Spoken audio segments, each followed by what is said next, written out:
والسماء رفعها ووضع الميزان ألا تطغوا في الميزان وأقيموا الوزن بالقسط ولا تخسروا الميزان والأرض وضعها للأنام فيها فاكهة والنخل ذات الأكمام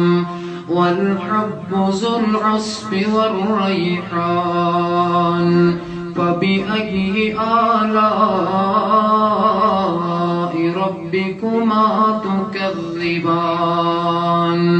خلق الإنسان من صلصال كالفخار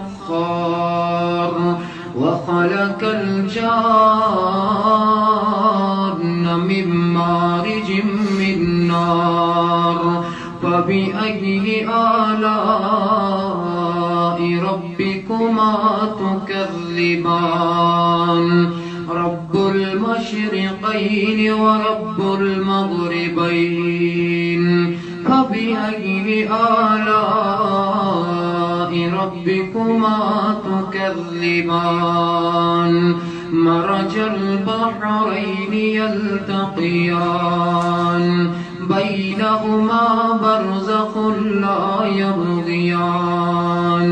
فبأي آلاء ربكما تكذبان يخرج منهما اللؤلؤ والمرجان فبأي آلاء ربكما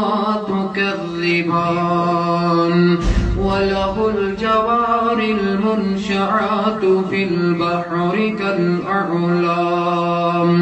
فبأي آلاء ربكما تكذبان كل من عليها فان ويبقى وجه ربك ذو الجلال والإكرام فبأي آلاء